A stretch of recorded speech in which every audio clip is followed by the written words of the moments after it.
Welcome to the Thornton Review. The show designed with you in mind. If it's important to you, it's important to us.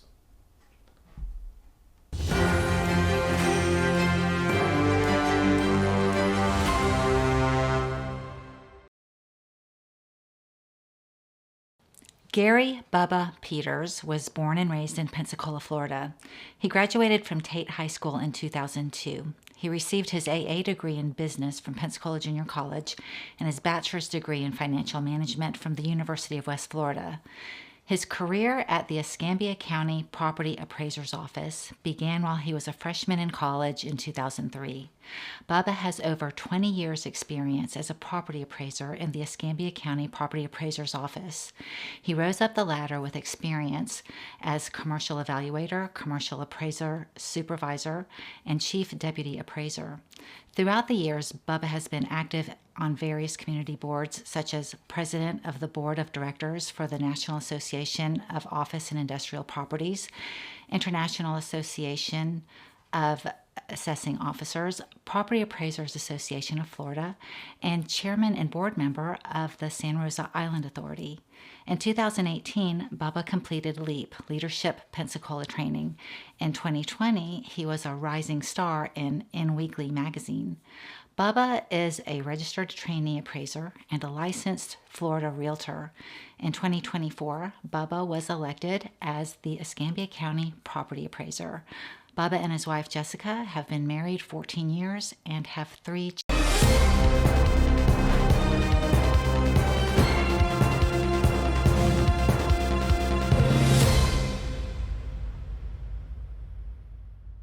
Hi, I'm Pueschel Schneier, executive producer and manager of the Thornton Review. Thank you for tuning in. Our guest on today's show is Bubba Peters, Escambia County Property Appraiser. So Bubba, it's really nice to have you on the show. Thank you for coming on. I'm looking forward to an interesting discussion about property appraising.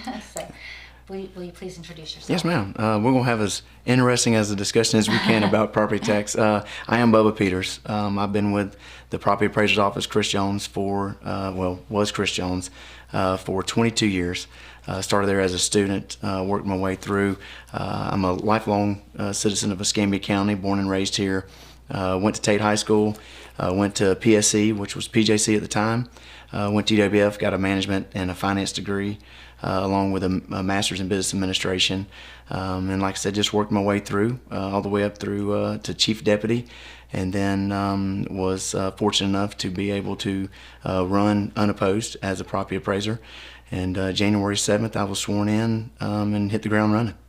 So that is so interesting to me. It's amazing. Like, what better person to have in this position than someone who has never had any other job. You had a brief job before that, but 22 years in the same office. Yeah, no, my life has been dedicated to the service to the citizens of Escambia County. 22 years. Started, like I said, as a freshman in college. I was actually imaging documents, scanning documents, uploading pictures of residential homes. Got assigned to the commercial department and was a student there. Then I actually took over appraising of all the condos in the entire county. So that's kind of where I kind of cut my teeth as far as appraising. And then I went out into the field and started appraising all various types of commercial property, so all over the county. So I got basically a good background of the county and how diverse the county is. I soon became the assistant supervisor, then the supervisor, and then in 2017, Chris tapped me to be his chief deputy. And so I had about 8 years with Chris, or 7 years with Chris, learning under the best property appraiser in the state of Florida, man of integrity, and it was just a great opportunity to learn from the best. Well, thank you for that. We're going to take a commercial break, and when we come back, we'll continue our discussion with Bubba Peters, Escambia County Property Appraiser.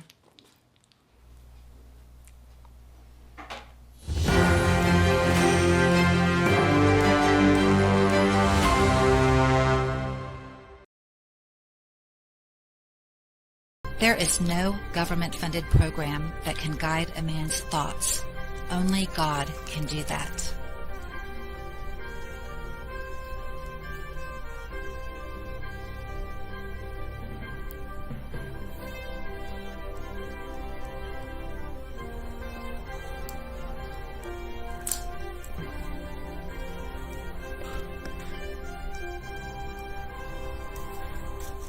Company can install any type of fence. When you call and mention the Thornton Review, you'll receive a $100 discount on your fence. They also offer military discounts. Vinyl fence, wood fence, aluminum fence, chain link fence. If it has the word fence, Alpha Fence Company can do it. 850-586-8020. 850-586-8020.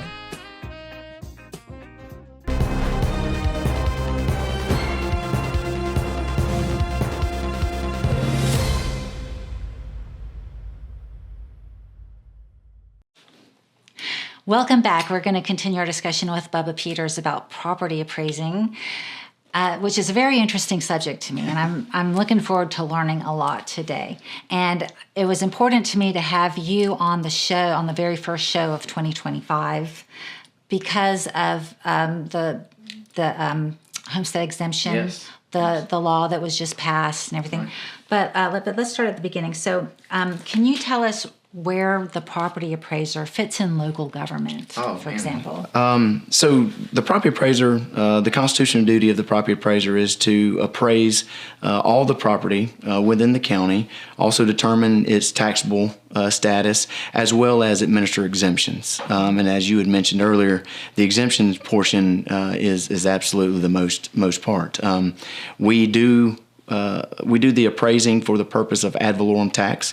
That is Latin for according to value. So according to the value of your home, that will essentially determine what your taxes are. You'll take the appraised value, your taxable value, multiply it by what's the millage for that particular municipality, and then the end result would be the taxes minus any exemptions that you would pay for that year. Mm-hmm. Okay, so as far as property appraiser, because I have my real estate license also, and so I've worked with property appraisers, and I know that something is only worth what somebody's willing to pay for it. Sure. So, and you're working with comps, and I'm sure that there's like a rubric that you go by to assess the value of a home. Sure. Yeah, so we use the exact same appraisal methods as your fee appraisal appraiser would. So in the transaction of a home, you would get an appraisal. They would use generally the sales comparison approach. Same thing, we would use a sales comparison approach. Commercial property, we would use the income approach. We also would look at the cost approach on certain types of property. We use what's called a computer-assisted mass appraisal system. That's called a CAMA system. Every property appraiser in the state of Florida uses some type of CAMA system. Essentially a blend of the cost approach and the sales comparison approach. And that's how we derive our value. We'll send evaluators out into the field, and they will collect the data, the different attributes that a home or a commercial piece of property would have. They come back, they input those attributes, and based on that particular CAMA system, it'll generate a value, and we audit that value and that system annually. So we would basically recalibrate it each year. So the values are fairly accurate based on what the market is deriving. So can you explain the difference between the chief deputy appraiser and the elected county appraiser? Yeah. So the chief deputy appraiser is typically the person who is your operationals guy. So I essentially, at the time when I was chief deputy, I ran the day-to-day operations. You had people working under you? Yes. Okay. Yes, there's 68 employees at the property appraiser's office. So I essentially, as the chief deputy, would have managed 67 of those, or 66 of those. Me being 67, Mr. Jones at the time being the property appraiser would have been essentially my boss. The property appraiser is a constitutional officer. There's 5 constitutional officers for each county, and he would have been assigned the duty of making sure that all the properties within the county and the exemptions were administered essentially under his watch. Okay.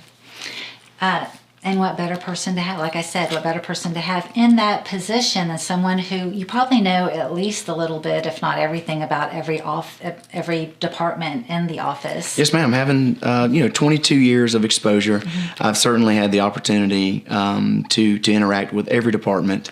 I primarily came up on what we would consider the value side of the house, and then we have the administrative services side of the house, which would include exemptions, title, and our mapping services. But yes, with 22 years of experience, it did give me the opportunity and the privilege to be able to at least see what each department does, and also to kind of understand where they fit into the big picture. Well, a huge congratulations Thank to you very much. on the election last November. So, Yes, ma'am. Thank you. I'll bet you just feel like I'm finally here. Yes, ma'am. It was definitely one of those things that once the time came and passed in June was qualifying, and once the time came past for anyone to qualify, and I was the only one that had qualified to run, it was certainly a huge sigh of relief. Again, something that I've worked towards, not necessarily something that I had my heart set on, by no means. At the end of the day, the property appraiser's position, it is a political position, unfortunately. I'm an appraiser by trade. And so, when you start talking about politics, of course, that can run a lot of people off. So had to do a lot of praying, thinking, speaking to my wife, and see if this is really what we want to do. And at the end of the day, my heart was in it, and I want to serve the county still, and I still have that hunger. And so I felt that it was the right decision for me and my family. So do I. And so thank you. Thank you for your service. Yes, ma'am. No, thank you so much. And a huge congratulations to you. Thank you. Thank you. So can you tell us about homestead exemption and the Save Our Homes benefit, and what are the difference? Okay, so in 1994, they enacted the Save Our Homes. The actual homestead exemption goes back to the early 1900s. In 1930 is when the first homestead exemption was passed. In 1994, like I said, they brought in the Save Our Homes. The Save Our Homes, what it did is it allowed for the appraised value to be capped. And so whenever your values, for example, the last couple of years have ran, 20 to 25%, it actually capped your taxable value at a maximum of 3%, or the CPI, which is the Consumer Price Index, which measures inflation. So it caps it at 3%, or the CPI, whichever is actually the lesser of the two. So if the CPI was only 2.5%, then your taxable value would have only increased 2.5%, where your market value might have increased 25%. So what happened in that year is, as opposed to having a 25% increase in your taxes, you would have only felt a 2.5% increase in your taxes. So that is the biggest benefit to the Save Our Homes. In the homestead exemption, that's just what triggers that opportunity for that cap. So where does our property tax money go? Oh, exactly? man. So the ad valorem tax, go ahead. I'm sorry, is it up to county commission to decide where it goes? Or Yes, ma'am. Does your office have a say in where it goes? No, ma'am. So all we do is appraise the property. And again, they take our assessments and apply them to the millage rate that is set by the municipalities. And those municipalities could be the county commissioners. It could be the city council. It could be the town of Century, their council.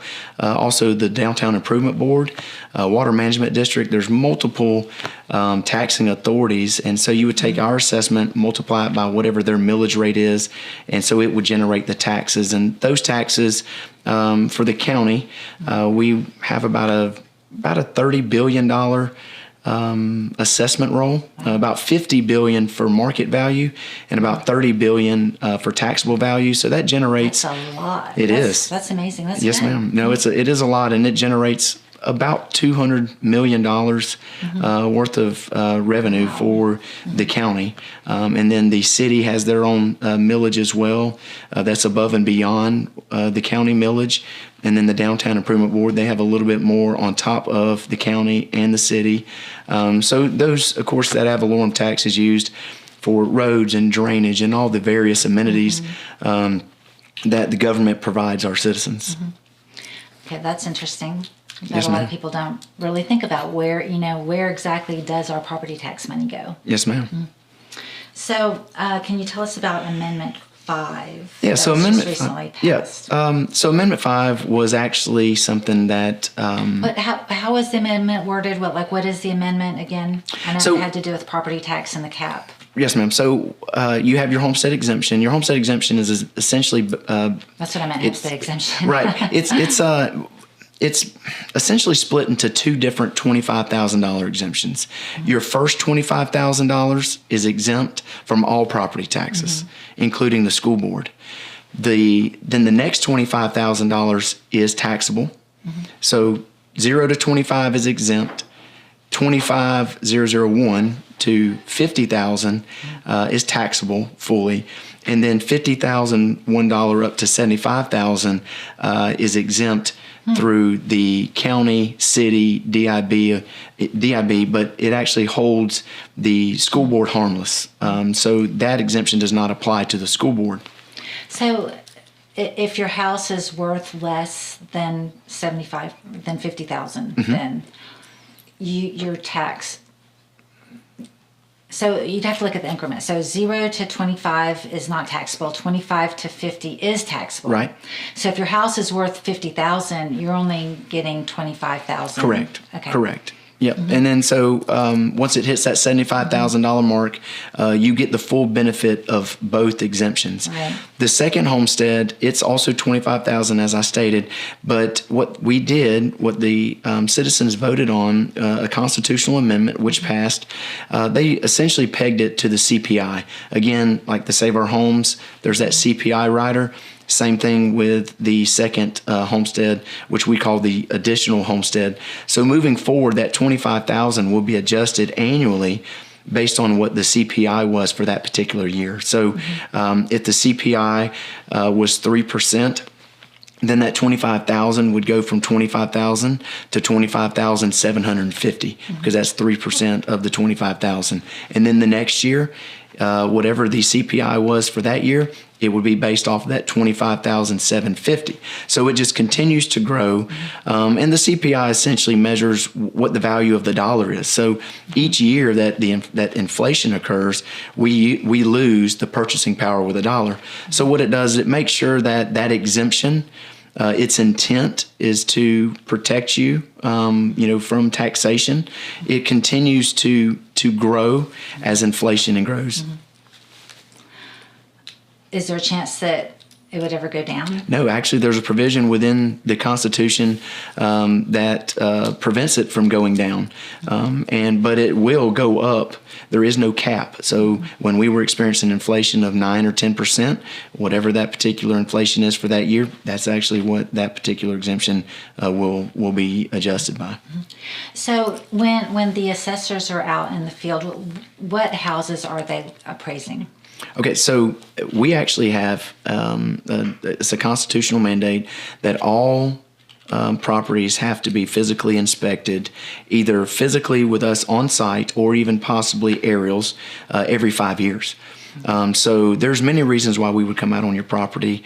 If you pulled a permit, if the property's sold, if you had called into our office and requested us to come and look at the property, and then also that 5-year inspection period that we have to hit based on that constitutional mandate. So that would give us the opportunity to come and revisit the property, reassess it, make sure if there's any issues with the home or with the commercial property that we take those into account. And if there's been some additions made, then that's our opportunity to adjust the assessment and to make sure that what we have on our tax roll is what is reflective on site so that you do get a fair assessment. And does this include land? It does include land, yes, ma'am. And so how many billions of dollars do we have? On the market side, we have right at about $50 billion. And taxable, we're sitting right at about 30. Mm-hmm. So when you're assessing a house, do you look at the land separately than the building, the structure? Yes, there's actually a separate land value. And if you went onto our website at escpa.org, you could go to your home or to your business, and you could navigate to your account, and you would see that we have a separate value for your improvements and a separate value for your land. And then is there a chance that the assessed value could ever go down based on the condition of your home? Yes. Or So what about the condition of the property? What if it's overgrown and the pipes under the ground are busted and there's no water going to it? Or... Yeah, so if there's some physical damage to the property, you would want to call our office, let us know, and then of course we would want to come out and inspect it and see if there's any obsolescence that could be given to the home in order to make sure that that home is reflecting what its value actually is. So if it was typically a $500,000 home and it had some issues that would take, $100,000 to cure, then, we would want to make sure that we had that taken into account to make sure that you were paying, your fair share of taxes. Want to make sure that our assessments is reflecting a fair value. And after, hurricanes or any type of natural disaster. Please don't say the H word. I know, knock on wood. That's right. So if, for example, Ivan, of course, Sally in 2020. Do you remember all the blue tarps after absolutely. Ivan? Yes. It was incredible. And there were no leaves on any tree. It looked like perpetual fall. Right. The canopy was certainly lacking. And so those homes that had that damage, that had the blue roofs, so to speak, we would have went out and looked at those. Like 90% of the houses in Pensacola had blue roofs, it seemed like, for like 2 years afterwards. That's right. It was a very large portion of the tax roll was removed from 2005 to 2006. And so, we do take that into account. We want to make sure. I don't care how much you pay in taxes. All I care about is how much is your property worth, and make sure that we have a fair and equitable assessment on it, and that you're not being overassessed. That, and also that you're not being underassessed. As the adage goes, one man's tax shelter is another man's tax burden. So my job and my goal is to make sure that we're fair and equitable with our assessments. And it has to do with comps, I'm sure, like comparables. Oh, yes, absolutely. And fair market value. Right. And, of course, building materials. Do you assess based on rebuild price or... Yeah, so a brand new home, we would look and see what the cost of that project, what it would take to build a brand new home. As you use that cost approach, it begins to get a little arbitrary because of depreciation. I may keep my home up better than the next, or you may keep your home up better than mine. So that depreciation kind of starts to get arbitrary. But for a new build, yes, the construction manuals, those are always a very good indicator as to how much a property is worth. And then, like you said earlier, the sales comps, that is indicative to what the market's deriving at that time. And roofs, rodents, everything just comes into play. Oh yeah, absolutely. Yes, anything that would appreciate the value, we'd want to take into consideration. Or a completely overgrown yard, like with vines growing and choking all the trees and growing into the windows of the house. Because if it affects the value of the home, we certainly would acknowledge that. Yes, ma'am. And vacant property with the windows all smashed out. You see stuff like that around Pensacola, Absolutely. and I'm driving by, trying to find out who owns it because I want to make an offer on it, Right. No, we do take into account all of those things, and that's the part where the fair and equitable comes into play. What if someone passes away and the heirs get the house, but they don't pay the taxes on it? That is actually That's a tax collector. Department. No, ma'am, it is not my department. Fortunately, it is not. Okay, so that would be Scott's. Scott Lunsford. Mr. Lunsford, yes, sir, that would be his. So, we need to take a commercial break. Okay. But when we come back, I want to talk more about homestead, when it's too late to apply for homestead, and about people, new buyers to help some people moving into the area. Sounds great. So the Thornton Review is a civic engagement show with a purpose to spread awareness by interviewing local elected officials, candidates, and professional leaders. This is information you won't get anywhere else. You can watch the Thornton Review on our various outlets. Our website, thethorntonreview.com. On Vimeo, please follow the Thornton Review on Vimeo. On YouTube, please subscribe to the Thornton Review at the Thornton Review 7810. That's YouTube, the Thornton Review at the Thornton Review 7810. Please like our Facebook page, The Thornton Review Show. It has to be show at the end. Facebook is The Thornton Review Show. Please like our page. On TV, WBQP channels 12.1 and 12.8, and WBQP on Roku and Fire Stick. We're going to take a commercial break, and when we come back, we'll continue our discussion with Bubba Peters, Escambia County Property Appraiser.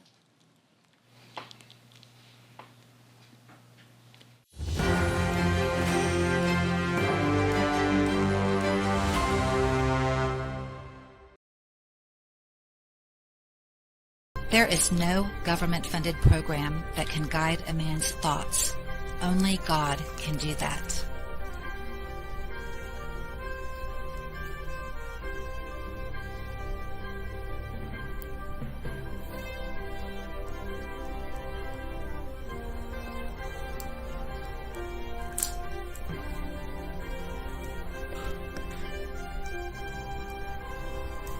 Company can install any type of fence. When you call and mention the Thornton Review, you'll receive a $100 discount on your fence. They also offer military discounts. Vinyl fence, wood fence, aluminum fence, chain link fence. If it has the word fence, Alpha Fence Company can do it. 850-586-8020. 850-586-8020.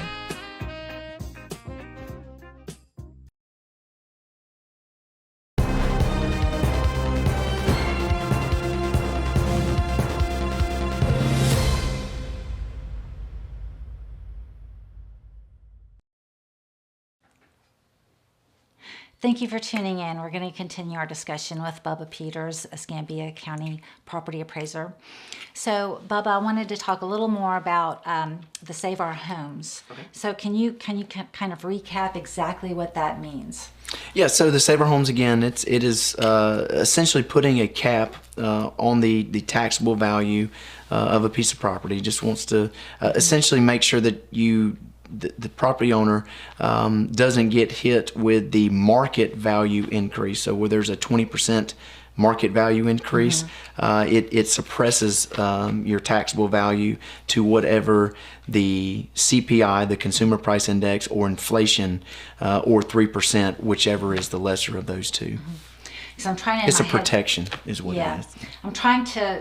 So I know homestead exemption is its own thing. Then we have the Save Our Homes, and then we have Amendment 5. And I'm just trying to break all of those down so that I can understand exactly.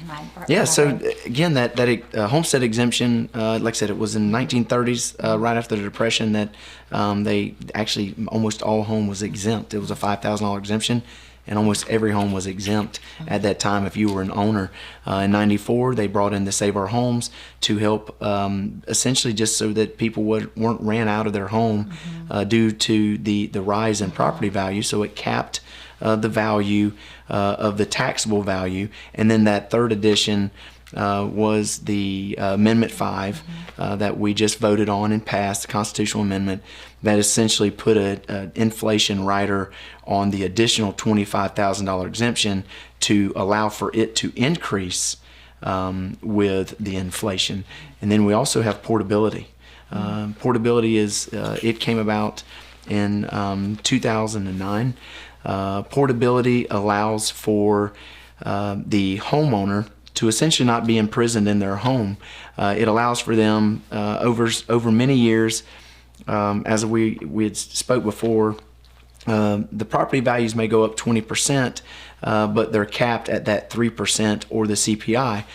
So let's say it was a maximum, the 3%, and you had it go up 20% for the market. So that means there's about 17% of the value that is essentially being suppressed, that the individual is not being taxed on.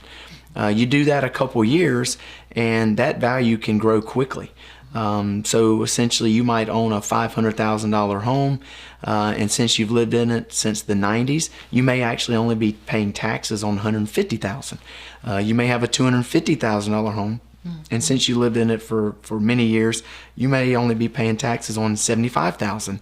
But what that portability does is it allows you have 3 years. Important to have. It's that's very another, important. Yes. Protection. So you have 3 years when you sell your home to purchase or build another home to be able to port that value that you had accumulated, that Save Our Homes value, that you had accumulated over years. So if you had that $300,000 home and you were only paying taxes on $100,000, you essentially would have the opportunity to port or to take with you that $200,000 worth of tax saving for your assessment.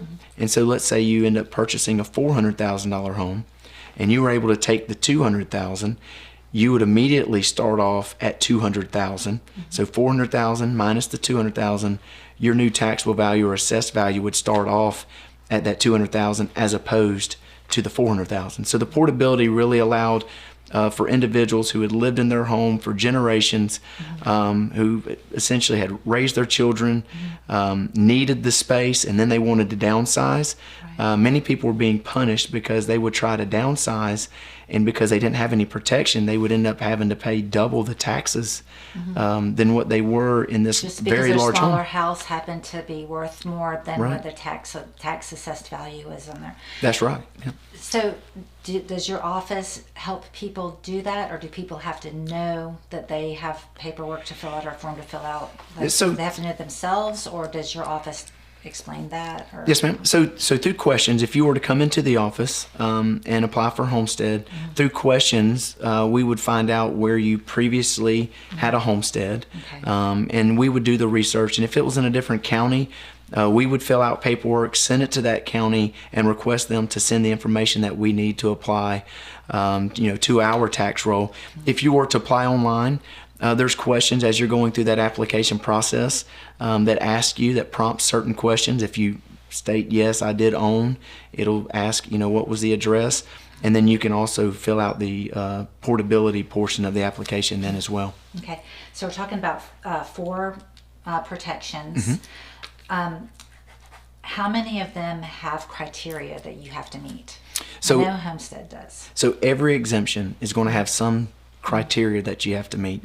The homestead exemption, it has to be your primary residence. You have to use it as your primary residence. It can't be a rental. It can't be a second home. We also have other exemptions for seniors. Many of those exemptions, seniors, some military, disability, those are all going to be tied to a household income. So if you make over that household income, you may not qualify, but if you fall below that household income, you would. So the senior exemption, of course, like 65 years or older, and have to meet a household income of less than, I believe it's about $35,000. We also have widow or widower's disability. Widow or widowers. We have disability. We have military exemptions. That's also for active duty and as well as veterans. So there's a plethora of exemptions that are there. First responders, if they were to be injured or killed, during their service, there's an exemption for that. Surviving spouses also will reap the benefit of these exemptions. So the best thing that I could do for anyone that's a taxpayer here in Escambia County or a homeowner is to call our office, come down, see us, ask questions, let us know your story, and let us see if there's any way that we could assist you with an additional exemption that you may not be aware of that you qualify for. That's interesting. That's good to know. Yes, ma'am. So what time of the year do you have to apply for homestead or any of these other exemptions for them to apply for that year? Oh, that Do your is taxes a great question. Right now is the time to come and apply. We're in what we call our exemption season, or also homestead season. We have a campaign of advertisement. There's billboards. There's advertisement on websites. We're trying to get the word out that March the 1st is the deadline. Okay. This year, the deadline is extended to March the 3rd. March the 1st actually falls on a Saturday. So the statute, The following Monday. right, the statute allows us to the next business day. So March the 3rd is the deadline to apply for any of the exemptions. That's right. And can you apply online? You can. You can either navigate to your account on our website, or just get on our website, and one of the first or second selections is file for exemption online, file for homestead online. You will have to create an account that is your personal account. You'll begin filling it out regarding the property that you want to apply for the exemption on. It asks some questions. It'll ask for your driver's license number, and some of those pertinent information to verify that is your primary residence, right? Yeah. And through the David system with the Department of Transportation, we're able to essentially fill in a lot of the blanks. So that's the reason why your driver's license is requested. You'll have to apply for every owner that is on the deed. And so when you come to our office, if you were happen to come to our office, you'd want to have the Social Security number. You don't have to have the card, but you got to have the Social Security number of each owner, their driver's license. If you have things like your voter's registration or your vehicle registrations assigned to that residence, that would make things a lot easier as well. Okay. And what if you do it after March 3rd? It would go, you wouldn't be able to do it until 2026. So there are some exceptions. This is the way I look at it. I'm here to serve the constituents of Escambia County. I encourage anyone that misses that deadline to come to our office. Let's see if there's anything we can do. There are exceptions that are allowed, extenuating circumstances. So please come. Don't not qualify because you feel you missed that opportunity. Always come see us and let us make that determination. Absolutely. I appreciate that. So you can call, you can go to the website, or you can go into the office. Yes, ma'am. Whatever's most comfortable for the individual. If the individual is comfortable navigating, the web, it's much easier. You can do it at the confines of your own home. You can do it at your Starbucks, wherever you have Wi-Fi. You can log in and apply for the exemptions. We also allow for the application of not just homestead, but those other exemptions that I had mentioned earlier. If you would prefer to speak face-to-face, we do have two offices. We have our downtown office on Palafox. We also have what we consider our north branch, which is also in the Molino School, the old Molino School. I didn't know that. Yep. So if you are more comfortable going to the Molino office, we do share the building with the tax collector. So if you're more comfortable coming into the office and you would want to speak to someone face to face and walk out with something tangible in your hand, then I invite you to come in and see us. Our friendly staff would love to visit with you. And again, through the conversation and through the right questions, we'll see if there's any other exemptions that you may or may not qualify for.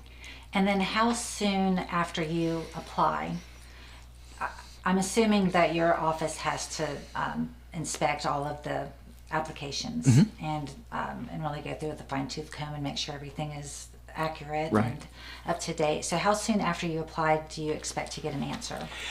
If you come in to our office and you have all of the things in order, the things I had mentioned earlier, you have the Social Security numbers, you have the vehicle registrations, your voter's registrations, your IDs, all and those reflecting that. With everything you have, you will walk out of there with a homestead receipt. Okay. If you are missing a document or an item, we will give you a piece of paper that's essentially letting you know, hey, we still need to get X, Y, and Z from you.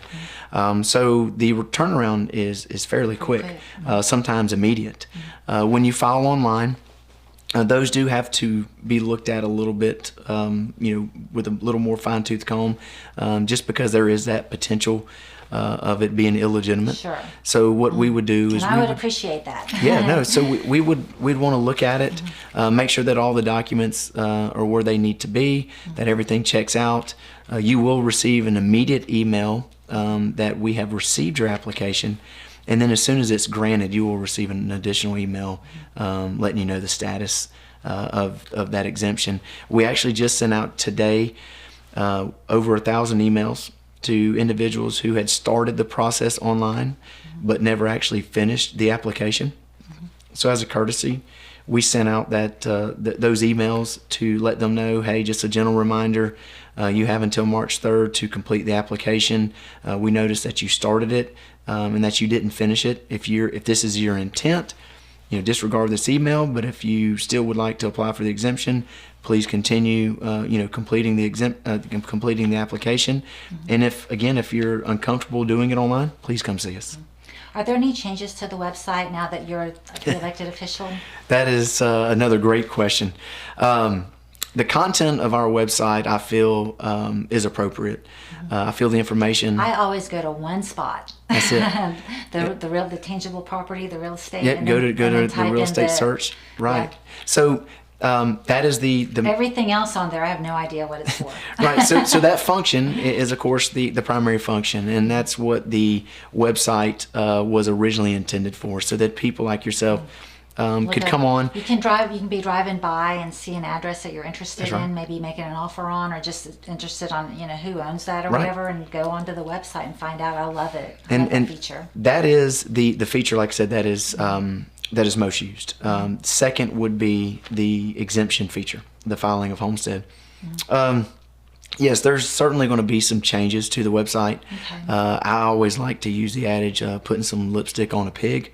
We do want to bring that website into the 21st century. Right. Okay. But it is adequate. How It long is has efficient. it been since it's been changed at all? It's been the same as far as I've been using a computer, I think, which is... I've been at the office since 2003, and since 2003, it hasn't changed. So Did the y'all have a content has computer? changed. Yeah, I guess you would have had a computer in 2003. Yeah, the content has changed, but the design of the website, the look of the website, that has not changed. Right. We do need to update some of the content. Like I've said, since 2003, we've updated the content as needed.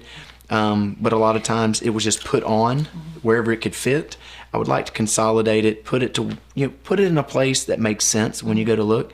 But the one thing that I've been asked by numerous people whenever I suggest that we're going to update the website is, please don't change the functionality, because Right. many people do appreciate. Right now it's easy to use. Exactly. And Well, if you know where you're going. Right, Because there and is that's a it. lot of information on that Sure, page. sure. If you know that you're going to go to record search and that's where you're primarily You have to going know where be, it is. That's it. And that's, we don't want to lose the functionality. I mean, that essentially is the most important thing of any website, but certainly our website. We want to make sure that Is it user friendly? Absolutely. And that's what we do not want to lose. We've done some enhancements, and I think they've made it much easier and user friendly. So Well, do you have a department that takes care of the website? we do. And then who is the decider, the decision maker on the website? Would it be you? So ultimately, the buck does stop with me, the property appraiser. Our IT department, they're the ones who maintain it. Are they allowed to make any changes to it, or it has to go through you and maybe some? There's certainly channels, just in order to make sure that we know before someone makes a change and we receive hundreds or thousands of phone calls. What happened? We want to make sure that everybody is on the same page. Yeah. Now, I am not the driver, and the IT department is not the driver of the content. Anyone in our office, anyone that's a citizen, the reason why our website is functional and or as functional as it is and efficient is because of the constituents, those that navigate to the website and use it on a daily basis. They call or email and make suggestions. Okay. We review those suggestions, and many times we implement those suggestions. And like I said, it is content driven, but it also is driven by the user, by the end user. Like one example of maybe an upgrade to the website would be like if you're typing in an address like Marina Street, I'm just going to throw out a street, any street in North Hill and East Hill.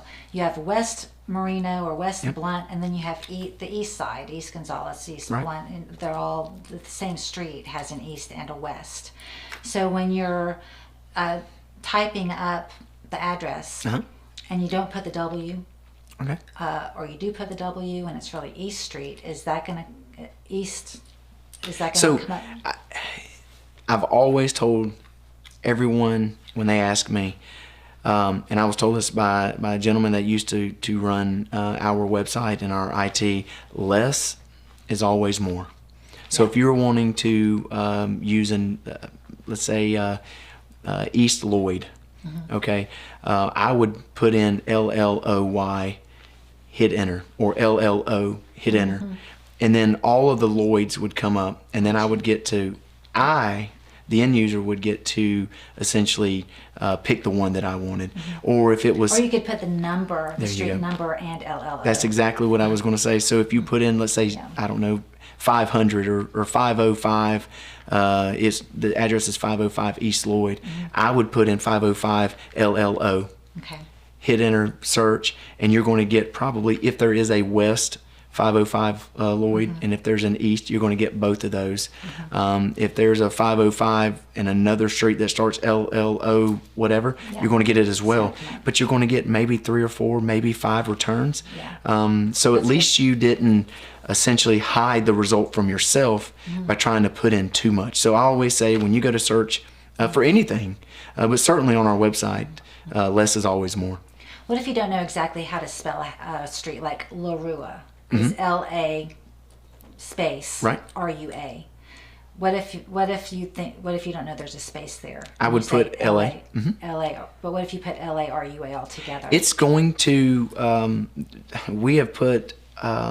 It's not really AI, but we have put some search parameters that assists Make it easier. the individual. And so as you put that in, it will start immediately. If you notice now, it used to not. I know. It will actually start You as used to have to put exactly what the address was, and if you didn't know exactly what it was, then it was not going to come up. Right, and so now if you put in that 505 La Rua, and you started putting in 505, now all of a sudden a bunch of things will start dropping down, returns. And then you hit that L, and then you hit the A, well then it starts bringing up those returns to what matches that particular search. So before you ever even hit the actual search button, you may see the address that you're looking for and be able to select it without end up hiding it from yourself. So when you buy a house from somebody, are you going to get their homestead exemption and their Save Our Homes benefit or any other benefits? The initial year. Is that a year. good question or no? that is a question that we tend to address annually throughout the entire year, because we really want to stress that yes, if the home is purchased after December 31st, the individual is going to reap the benefit of any exemptions or Save Our Homes. They're going to reap that benefit from the previous owner. For that year? For that year. Okay. And then they have to apply for homestead for themselves going forward. That's correct. And we allow for homestead filing year-round.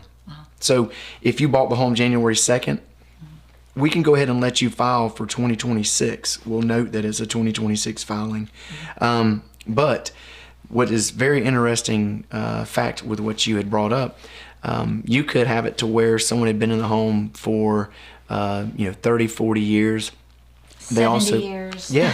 and so they have that benefit. You buy the home for $400,000. They're only paying on about $125,000. That's where their assessed value is. Plus they have a couple little additional exemptions. Maybe they're a low-income senior exemption. So maybe at the end of the day, their taxable value is like $25,000. So they're only paying on $300 or $400. Well, the actual value that you're going to pay as far as taxes might end up being $4,000. So what happens is that first year you are going to reap that benefit. And so when you go to closing, you're going to prorate the taxes based on what they had been paying taxes on. Well, that's fine and dandy for that year. Well, a year and a half later, the taxes are due for you, and you have just homestead. Your value got reassessed back to market. You didn't have any portability, so now that $400,000 home, you're only getting a benefit of $50,000 because of the homestead. Well, that $400,000 home in the city, it's going to have an $8,000, $7,000 tax bill. They were only paying on $25,000. So here they had, let's just say, $1,000 tax bill, and now your tax bill is going to be $7,000. You have to make sure that you have made the correct escrow for your escrow account, or that you're setting back the appropriate amount. So that's the biggest thing that we see, and generally it's a year in the rear. It's generally a year, possibly even 2 years after the purchase, that individual gets sticker shock, because they get that new escrow adjustment letter, and their escrow company wants to adjust their escrow by $500 or $600 or $700 a month, just to get caught up. And that would be rolled into their mortgage. Right. And then so they had to catch up for the $500, $600, $700 that they were missing per month. And then on top of that, they have to pay back what the mortgage company had fronted them. So the mortgage company, they only had $1,000 in their escrow. Now they need $700, so they fronted that $600. So now they're catching up for $500, and they need to pay back $500.